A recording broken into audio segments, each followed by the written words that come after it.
Yo! Hello, welcome to tea time at the apothecary.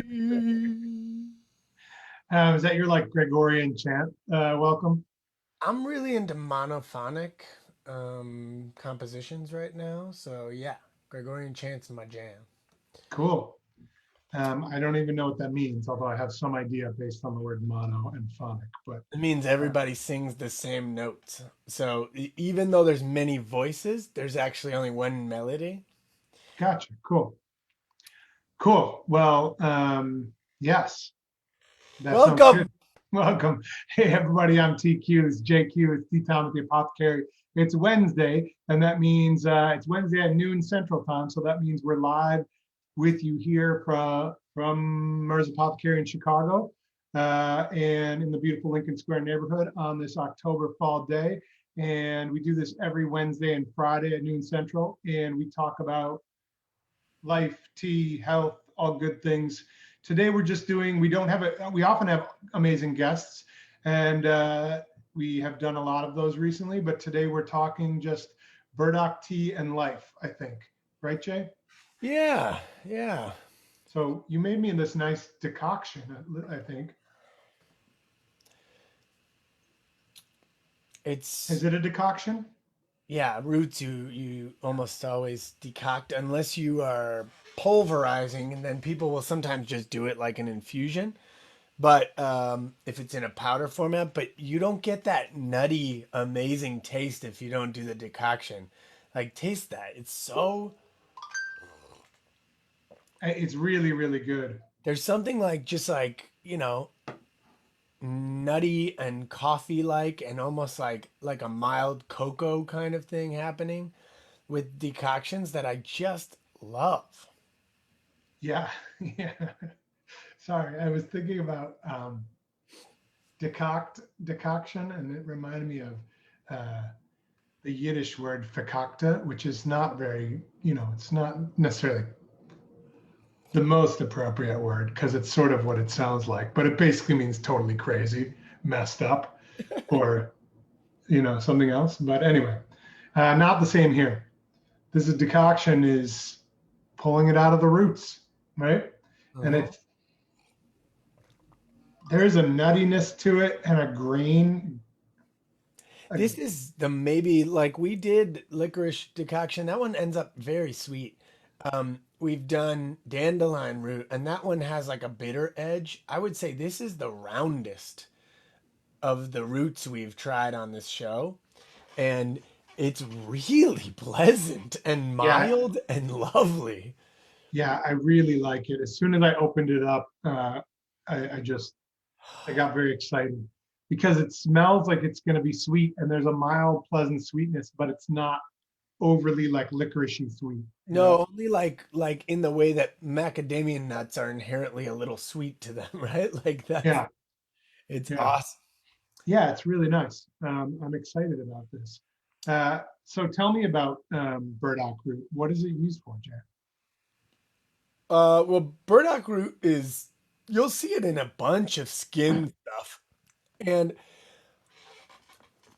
I've done some formulating, but not like a ton. So we would have to, if we were getting deeper into face care, I'm sure we could look at um and I'm gonna just look up on small flower because there is like a we have a great function. I just want to mention if anyone's interested in any ingredient, I just want to remind people that the search bar on smallflower.com is amazing, actually, because you can put in anything. I was working in front of the store and somebody's like, "Do you have a goat's milk shaving product?" And I just wrote, "Shave goat milk." And it was like, boom, yeah, there's one. And I showed them the Yeah, product. I didn't even know it had that in it. And so I was using my phone in the front of the store as an ingredient searcher for years, and because you guys indexed all the ingredients, which is amazing. So one of the cool things you can do is go to the search bar, put in burdock root, and see what it's in. You're going to see obviously the loose herb. You're going to see it in capsules. but it's also in almost all detox and bitter blends. Any daily tonic, you're going to see it. It's in better bitters. It's in urban moonshine bitters. It's in digestive bitters. It's in the Renew Life Skin 3-day cleanse. It's in fluorescence, which people use for a gentle but deep cleanse for anyone, but is also often used by chemo patients.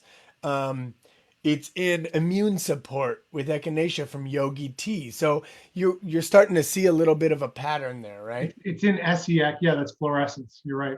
Yeah. So you start to see a pattern here is that burdock is amazing for your liver, and your liver and your skin are very, very, very closely connected. So anytime you have skin issues, you'll see that even dermatologists, Western dermatologists will say like, well, how much are you drinking? Or what are you doing Yeah, for your liver? Like I had that from my dermatologist who was not a holistic approach person. And even they were like, what about your liver? We checked your liver from your blood test. That was like one of the first things they do with skin issues. So we yeah. know we know that those are connected. The cool thing is burdock root is hey John, hey Mary Josephine. Mary Josephine is drinking Earl Grey. Well, I hope Nice. you're gonna get jacked up. I'm feeling super calm right now. But burdock root has a ton of other things. So it is full of a huge amount of antioxidants. So being that it's good for liver cleansing and and it's an amazing amount of antioxidants, you start to see um, why it's in fluorescence, right? Yeah. No, Also, it's also a blood purification herb. So like nettle, it removes toxins from the bloodstream and promotes circulation. So also promotes circulation. So you're seeing that. Where else do we see nettle, T? um, we see nettle all over the place. Yeah, but where is the most common thing you sell for nettle? What is it? It's for you're talking about for arthritis or skin issues. No, I'm talking about. Oh, of course. Sorry. For hair. Yeah, for bringing circulation to the scalp as a. Sorry, I'm living so in data world right now that Stop talking about it. Stop if you talking. don't talk to me, The zero and only one, way to not live in data world is to stop talking about data world. 011, 0111. Um, um, Yeah. so nettle is a tonic that we sell. It's one of the best selling products at Merz for circulation of the hair. So you're going to see a lot of similar action from a burdock root. We also sell burdock root hair oil, Klettenwurzelhaaröl, right? Yeah. Yeah. That's right. And it's like this. It first of all, it smells amazing, and it's this uh, incredible hair oil in that little yellow bottle. Do you still carry it? I believe we do. It I haven't looked at it in a while, but yeah, you're talking about the old school glass bottle with the little ridges on the side. First It's of all, awesome. design wise, it's one of the coolest things ever, but Yeah. it's also smells amazing. Um, and it is used by lots of people in the same way that nettle is used. It's also, we talked about skin issues for acne, psoriasis, eczema.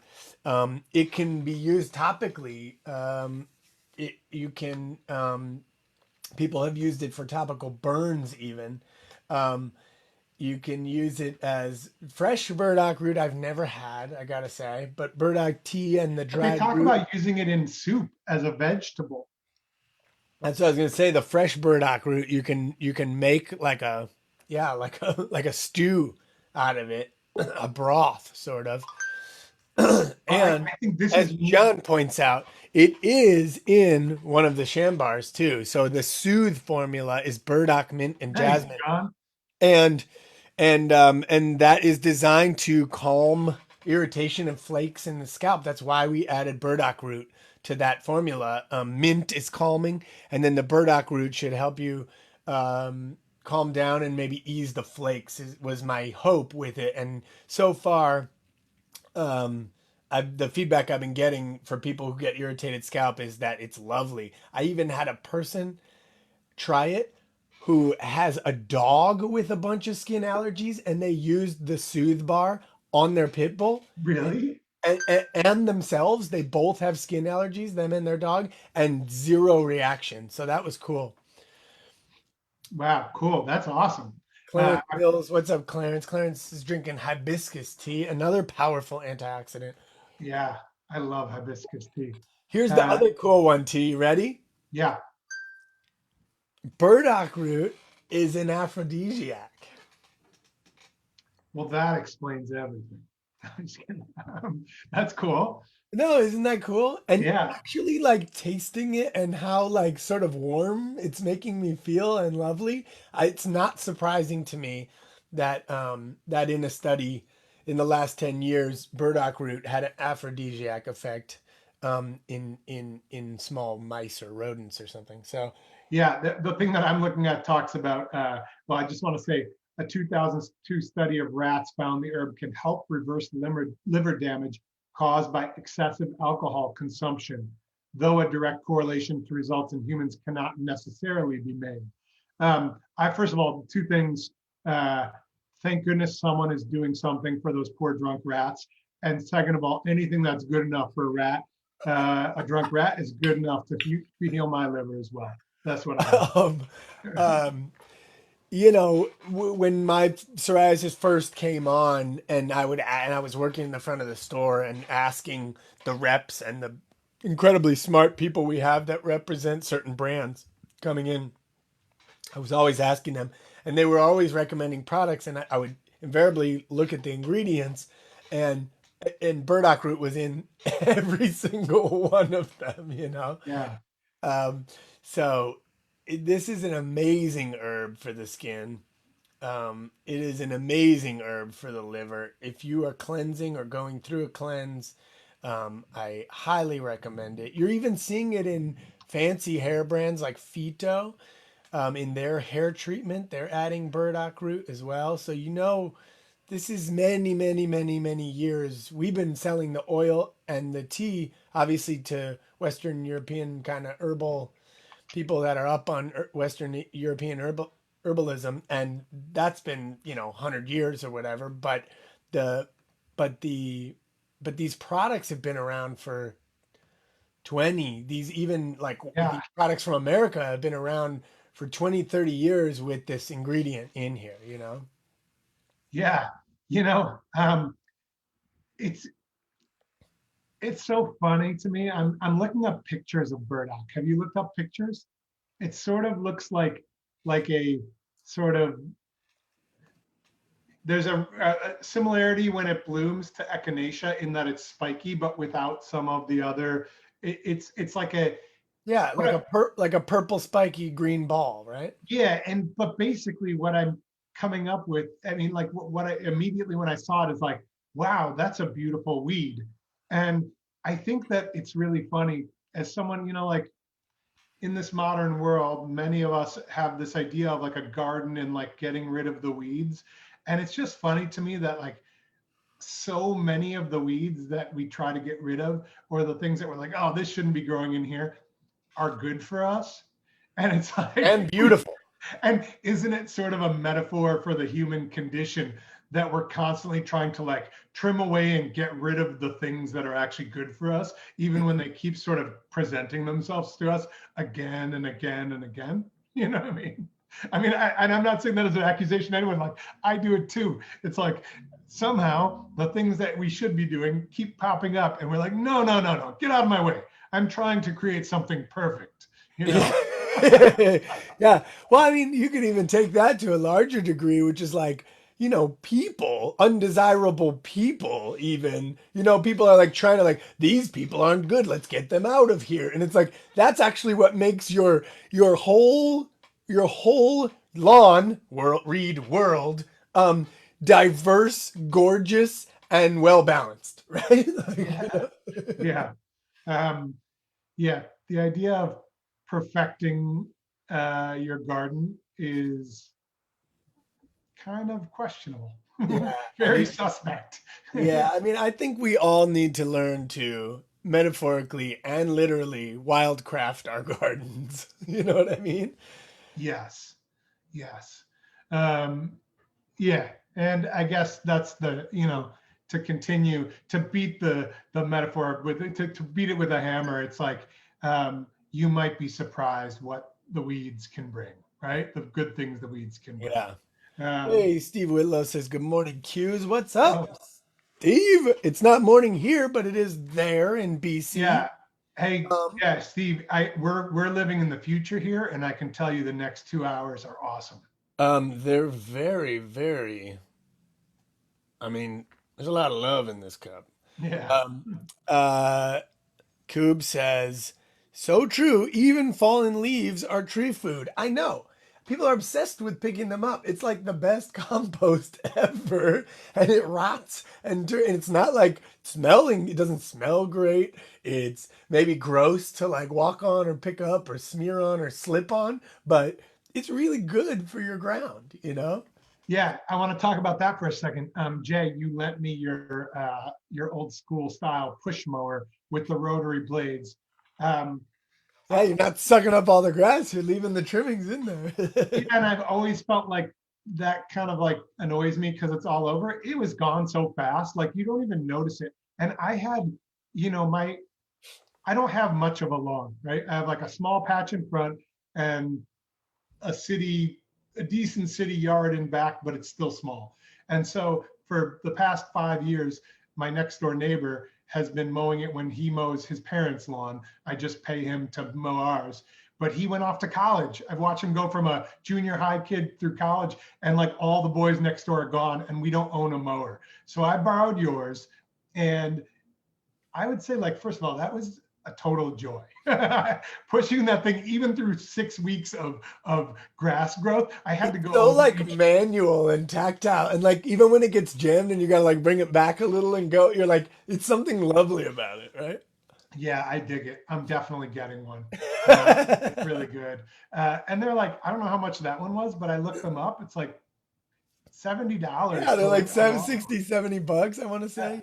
yeah, it's good. But the idea of like, oh yeah, I mean, and I know like I'm definitely no gardening expert. So like and I also don't really want pesticides on my grass at all. So unlike my neighbor's grass, mine is filled with all sorts of like grasses and weeds and little like shrubs. Yeah. But I'm like, who cares? Other than prickly weeds, which I have declared war on, other than that, those I really don't care. And I'm like, yeah, it dries up and it feeds the grass again, and it just feels like let's let it go to seed, as they say, right? Yeah, I mean, it's, I I'm always like I mean, maybe I'm lazy, but I also You just what? What? No, I'm just kidding. Sorry, you're my brother, and you just you know. I live in my basement making beats, I know, but I also um I believe in like working smart, not hard too. And like when something is clearly like supposed to happen, like it's not like if the trees needed those leaves on their branches and they weren't supposed to be on the ground, they probably wouldn't fall. Yeah, You yeah, yeah. know? You don't hear them crying every It's time they lose it's them. how it's how things tend to turn out. Yeah, In retrospect, it really looks like design, but really it's just, the way it happens.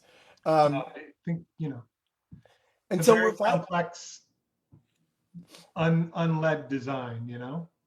Yeah, well, It's that's what I awesome. mean. It looks like it's such a perfect thing when you watch it all work. But but it's just how things survive. And it's incredible. I'm very inspired by a couple of my neighbors who have just incredible yards that are just beautifully wild crafted. Just enough. I mean, you have to do some weeding. You don't want things to take over Yeah, because you do want to keep some diversity and you don't have that big of a patch to just let something go that wild sometimes. yeah, But there's a line, and that's kind of the fun art of gardening, is that like you decide where that line is for your garden. Um totally. and that's like how kind of manicured you want to get with it. And ours is, I don't know, not very, but it looks nice, I think. Yeah, you have a nice looking garden. I think I haven't found that place. I haven't spent enough time on it, but I haven't found that place yet. But and I think yeah, I don't know. It's a good question. How do you, um, how about in life though? What do you use to weed your garden? And what point, and what things are you trying to be like, oh, that you can call that a weed, but that's actually good for me? It's funny that you say that because that's what I started to go down. I was thinking, wow, I am an unhappy, overly perfect gardener, right? Like in life, I would say I tend to want things, I tend to get overwhelmed because I want to do things to a degree, to finish them to a degree that I don't always have the time for. And then that creates a lot of tension for me that I want something or feel like I'm supposed to do something that I don't get to do. And so I would say that for me, I don't know how to carry the metaphor over, but like a lot of what I work on is um, trying to just roll with the idea that if something mattered to me, two things. Sometimes it matters to me a lot, and I have to acknowledge that, like, yes, it matters, but it can't matter now because I don't have the time to do it. So I have to become comfortable with, and that's happened in my actual garden. It's like I've just stop beating myself up over like, oh, it's covered in weeds and whatever. And I'm like, it matters to me, but like the great thing that I can tell is that you can come in, there might be more to do, but you can come in at any point and then start applying effort and like start moving it back the way you want. Right. So, but I feel like in life, I've tried to become better about knowing and just being like, let's make it that, put that on a list somewhere and know that I'll get to it. And everything else in between now and then is okay. Right. And then there's the idea of what things aren't okay and what's the minimum. It's kind of what you said, like the harder, smarter, not harder. It's like, what do I need to do to get it to a point that I feel like I'm comfortable with that? And that's good enough, at least for, again, at least for now, you know? I struggle a lot with, I like to think I work smarter, not harder, but I still work really hard. So I'm wondering, am I not working smarter or am I addicted to like filling up the time with, even when it's smarter, just more and more stuff that I'm trying to do? Does that make sense? So Yeah. I feel like part of it for me is like get out of the gardening and go pull up an easy chair and a book and sit down and read for a little while, or like fall asleep and take a nap in the hammock, so to speak. That's what I'd like to be better at. Yeah, I could see that. I I I think that I'm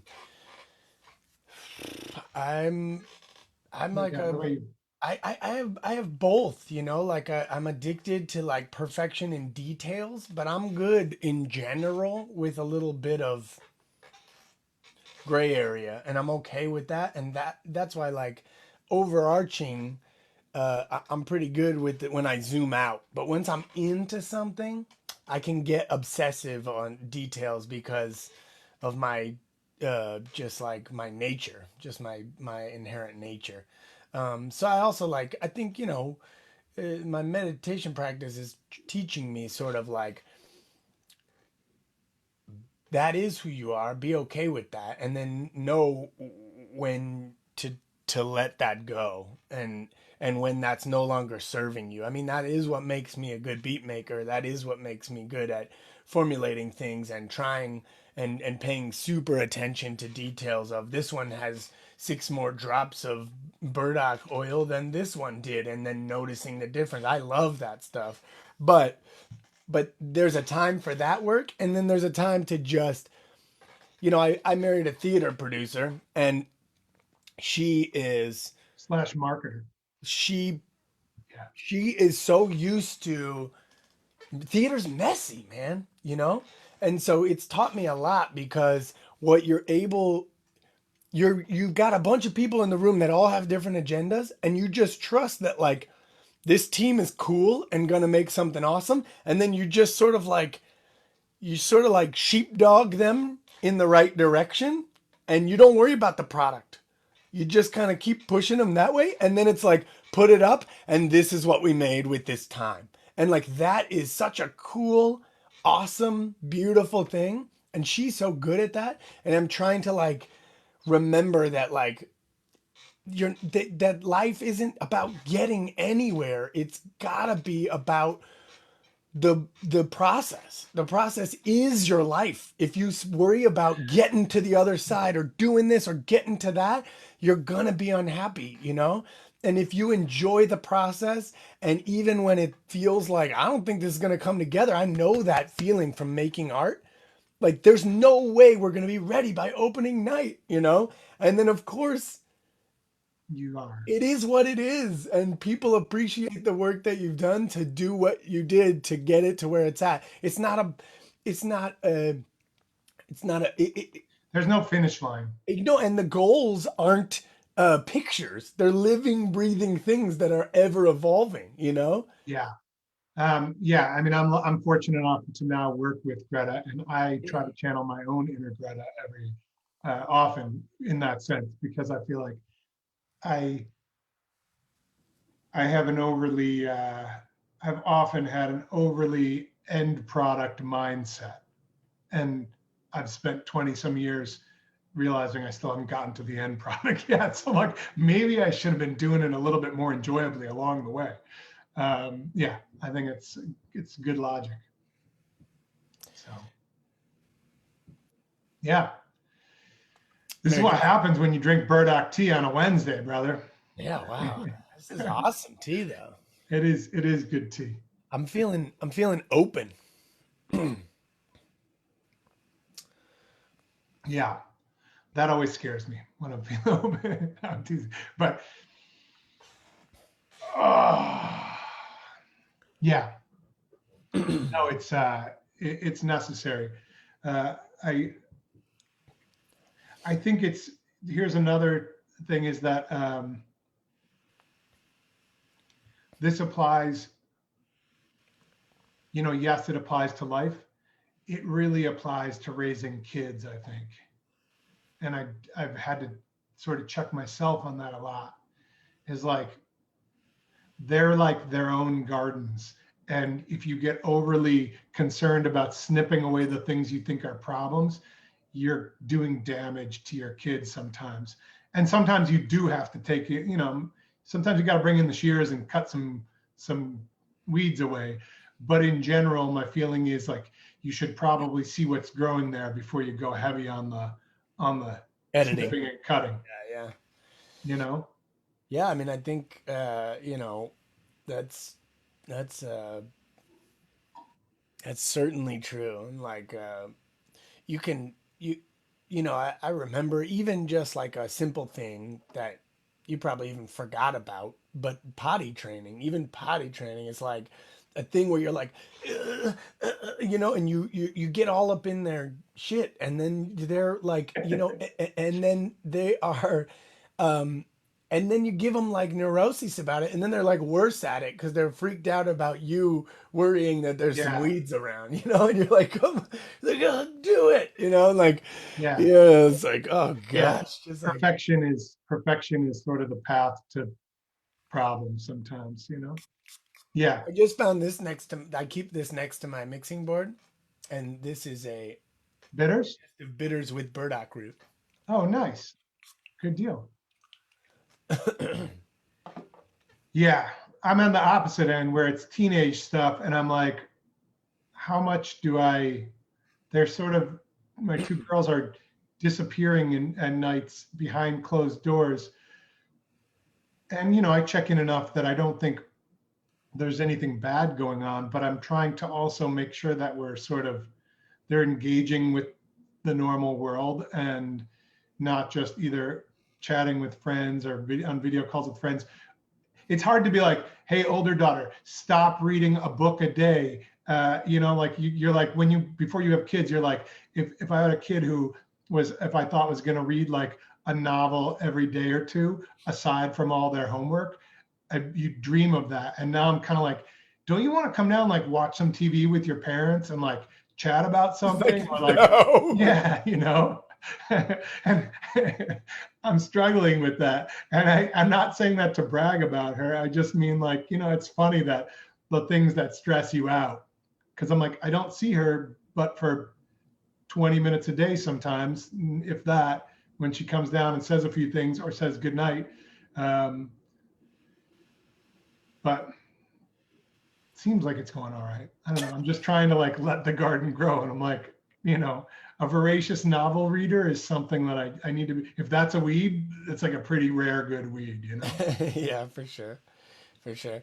Mary just been shared a video of a dog jumping into the world's largest leaf pile, just like burying itself over and over again, and it is just delightful. Nice. You should click on it because it's one of the. It's just like you can't not have a great time looking at this dog. Um, so everyone should click on that. But uh, yeah, man. So I just watched it. that's amazing, right? Oh my God.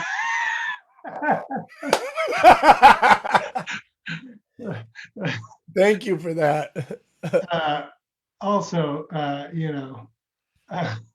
thanks, man. That made me happy. That's really good.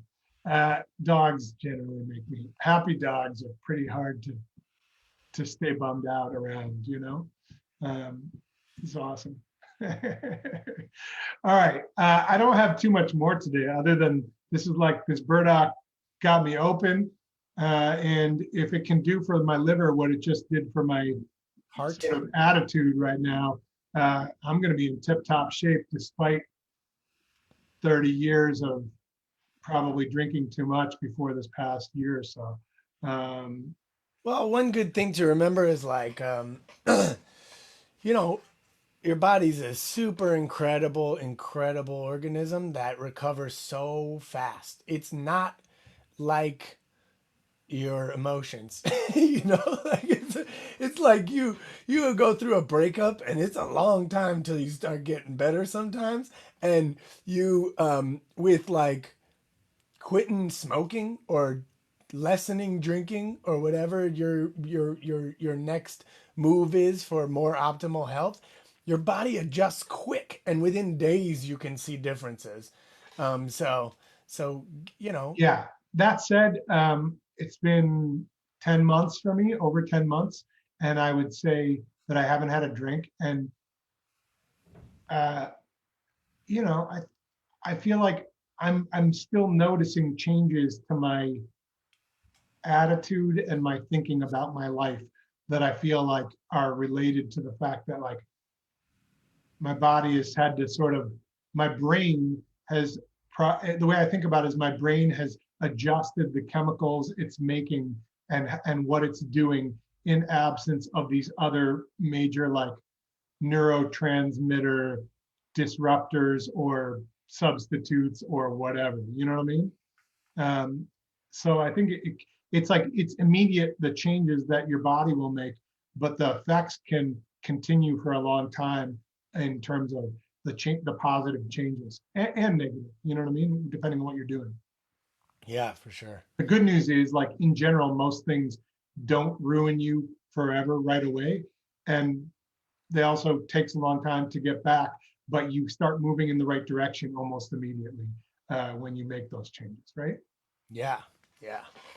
um I would like to urge everybody out there to please be kind to yourselves and don't fret about your garden. Your garden will be fine. Plants want to grow. And Are you still speaking metaphorically or actually or both? have a good day, For you everyone. to decide. Have a Much good love. one, everybody. Peace. Peace.